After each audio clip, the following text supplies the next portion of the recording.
మనకెప్పుడైనా చిన్న దెబ్బ తగిలితే ఏం చేస్తాం? అబ్బో! నొప్పి అని విలవిల్లాడిపోతాం. ఇంకాస్త సెన్సిటివ్‌గా ఉండేవాళ్ళైతే ఇంకంతే ఇంటిల్లిపాదిని ఉరుకులు పరుగులు పెట్టిచ్చేస్తారు. పక్కనోళ్ళని నిలబడనివ్వరు, కూర్చోనివ్వరు. ప్రతి చిన్నదానికి ఇంట్లో వాళ్ళందరినీ హడలెత్తిచ్చేస్తారు. ఎవరైనా ఏదైనా అన్నారా? ఇంకంతే.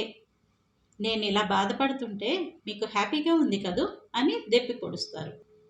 అయితే ఆ పాప అలా కాకుండా తనకొచ్చిన కష్టాన్ని ధైర్యంగా ఎదుర్కొంది. అంతేనా? తన చెక్క కాలుని చూసి ఎగతాళి చేస్తున్న వాళ్ళందరికీ మాటలతో కాకుండా తన చేతలతో గుణపాఠం చెప్పింది. ఎవరికీ అందనంత ఎత్తుగా ఉన్న ఎవరెస్ట్ శిఖరాన్ని అవలీలగా ఎక్కేసింది. ఇవాళ ఆ చిన్న పాప గురించి చెప్పుకుందాం. నమస్తే, నేను Jyotirmayi. Welcome to mom's magical kitchen. అది నేపాల్లోని ఓ చిన్ని గ్రామం. ఆ గ్రామం పక్కనే మనందరికీ ఎంతో ఇష్టమైన హిమాలయ పర్వతాలు ఉన్నాయి. మామూలుగా మనం చలేస్తే దుప్పటి కప్పుకుంటాం కదా, కానీ ఆ పర్వతాలు మంచునే దుప్పట్లా కప్పుకున్నాయి. ఆ మంచు మీద కాస్త నీరెండ పడినా మిలమిలా మెరుస్తుంటుంది. ఆ వెలుగు ఆ పర్వతాల చుట్టుపక్కలున్న ప్రాంతాలన్నిటి మీద రిఫ్లెక్ట్ అవుతుంది. ఆ వెలుగే అనిత వాళ్ళ ఊరు మీద కూడా పడుతుంది. పక్కనే ఉన్న ఎత్తాటి పర్వతాలు, వాటి మీద నుండి వచ్చే చల్లటి గాలి, ఇవన్నీ కలిసి ఆ ఊరు మరింత అందంగా కనిపిస్తుంది. అందుకే అనితకి వాళ్ళ ఊరంటే చాలా చాలా ఇష్టం. ఆ ఊరి పక్కనే ఉండే హిమాలయాలంటే ఇంకా ఇంకా ఇష్టం. అందుకే ఎప్పుడూ ఆ పర్వతాల వైపే చూస్తూ కూర్చుంటుంది. అప్పుడు అనితకి 5 ఏళ్లుంటాయేమో. తెల్లగా, బొద్దుగా, ముద్దుగా ఉండేది. అమ్మానాన్నలు తనని చాలా గారాబంగా చూసుకునేవాళ్ళు.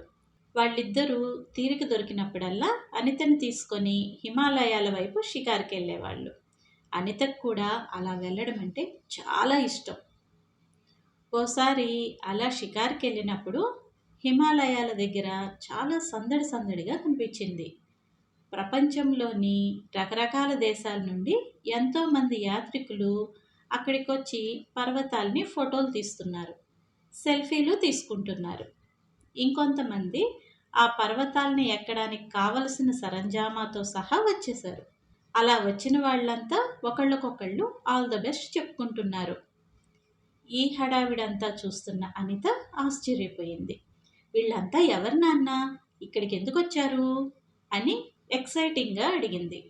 ఆ ఎక్సైట్మెంట్ని గ్రహించిన వాళ్ళ నాన్న, వాళ్ళంతా దేశాల నుండి ఇక్కడికి వచ్చిన టూరిస్టులు తల్లి. వాళ్ళల్లో కొంతమంది హిమాలయాల్ని ఎక్కడానికి వచ్చారు. అది వాళ్ళకొక సాహసయాత్ర లాంటిది అని చెప్పాడు. వింటున్న అనితకి ఆశ్చర్యం వేసింది. అంత ఎత్తాటి పర్వతాల్ని ఎక్కడమా? అమ్మో అనుకుంది. ఆ వెంటనే తనకి ఇంకో డౌట్ వచ్చింది. నాన్న, మన మామయ్యలు, బాబాయిలు కొంతమంది గొర్రెల్ని తోలుకొని ఆ కొండ మీదకి వెళ్తుంటారు కదా, మరి వాళ్ళది కూడా సాహసయాత్రేనా అని అడిగింది. దానికి వాళ్ళ నాన్న నవ్వేశాడు. అది సాహసయాత్ర కాదు తల్లి. వాళ్ళు గొర్రెల్ని మేపుకు రావడానికి కొంచెం ఎత్తు వరకు వెళ్ళి వెనక్కి వచ్చేస్తారు అంతే. అదిగో దూరంగా అన్నిటికంటే చాలా ఎత్తుగా కనిపిస్తుందే, దాన్నే ఎవరెస్ట్ అంటారు. ఈ టూరిస్టులంతా ఆ పర్వతాన్ని అధిరోహించడానికే ఎంతో కష్టపడి ట్రైనింగ్ తీసుకొని ఇక్కడి దాకా వచ్చారు అని కాస్త గర్వంగా చెప్పాడు. అనితకి చాలా ఆశ్చర్యం వేసింది. అయితే నేను దాన్ని ఎక్కేస్తాను అనేసింది సంబరంగా. అది విని వాళ్ళ నాన్న ఆశ్చర్యపోయాడు. కానీ కూతుర్ని నిరుత్సాహపరచడం ఆయనకిష్టం లేదు. సర్లే, అలాగే ఎక్కుదువు గానీలెమ్మా, కాకపోతే దానికి ట్రైనింగ్ తీసుకోవాలి, అది చాలా కష్టం తల్లి అన్నాడు. నాకు ఆ ట్రైనింగ్ ఇప్పించు నాన్న, నేను నేర్చుకుంటాను అమాయకంగా అనేసింది అనిత. వాళ్ళ నాన్న ఇంకేం మాట్లాడలేదు. కూతుర్ని నిరుత్సాహపరచడం ఆయనకిష్టం లేదు. పైగా తన కూతురికి అలాంటి కోరిక కలిగినందుకు గర్వించాడు కూడా. ఆ మర్నాటి నుండే పర్వతారోహణకు కావలసిన ట్రైనింగ్ సెషన్స్ని మొదలుపెట్టాడు.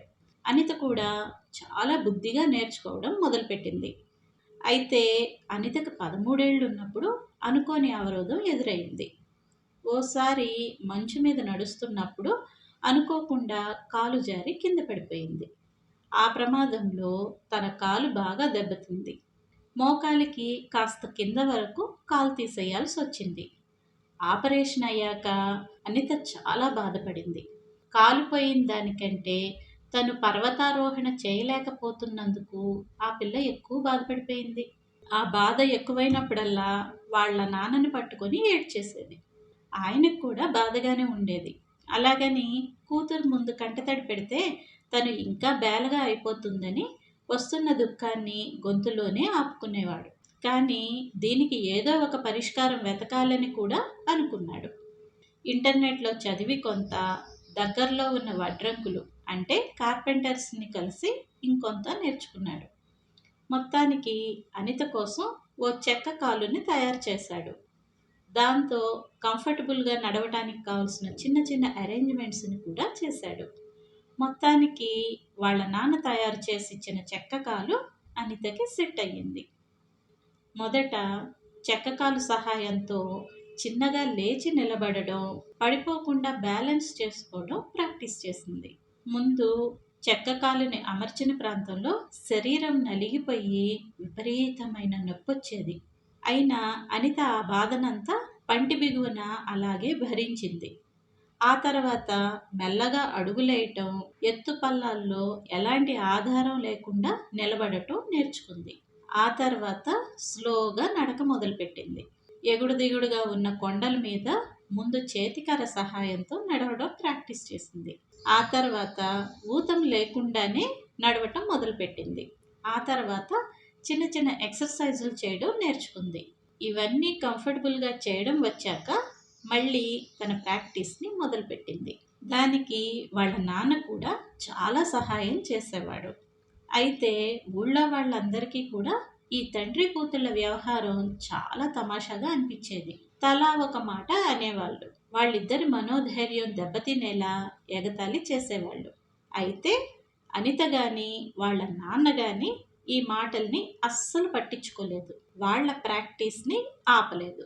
చూస్తుండగానే అనిత మౌంటనీరింగ్కి సంబంధించిన ట్రైనింగ్లో జాయిన్ అయిపోయింది. అసలు ఆ పిల్ల లేచి నిలబడ్డమే మహా గొప్ప అనుకున్న ఊళ్ళో వాళ్ళంతా అనిత ప్రోగ్రెస్ని చూసి చాలా ఆశ్చర్యపోయారు. ఆ అమ్మాయి పట్టుదలని మెచ్చుకున్నారు. అనిత కోరిక నెరవేరాలని మనస్ఫూర్తిగా కోరుకున్నారు. ఆ రోజు కోసం ఆతృతగా ఎదురు చూశారు. కొంతమంది అనితకి హెల్ప్ చేయడానికి కూడా ముందుకొచ్చారు. మొత్తానికి ఆ ఊరి వాళ్ళంతా ఎదురు చూసిన రోజు రానే వచ్చింది. 5 ఏళ్ల కఠోర శ్రమ తర్వాత అనిత ఎవరెస్ట్ మహాపర్వతాన్ని అధిరోహించింది. తన కోరికని నెరవేర్చుకుంది. ఇంకంతే. అప్పటి వరకు ఆ ఊరి వాళ్లకు మాత్రమే తెలిసిన అనిత కథ ప్రపంచం మొత్తానికి తెలిసిపోయింది. తెలిసిన వాళ్ళు, తెలియని వాళ్ళు ఆ అమ్మాయిని అభినందించడానికి వాళ్ళ ఇంటికి వచ్చేవాళ్ళు. నువ్వు మాకు ఇన్స్పిరేషన్ అని మెచ్చుకుంటూ ఎంతోమంది లెటర్స్ రాశారు, మెయిల్స్ పంపారు. ఇంకొంతమంది అయితే ఇన్విటేషన్స్ పంపారు. నీ సాహస గాథని మాతో పంచుకొని మమ్మల్ని కూడా ఇన్స్పైర్ చేయమని కోరుతూ రకరకాల సంస్థల వాళ్ళు వాళ్ళ సంస్థల్లో జరుగుతున్న అనేక ప్రోగ్రామ్స్కి అనితని ఆహ్వానించారు.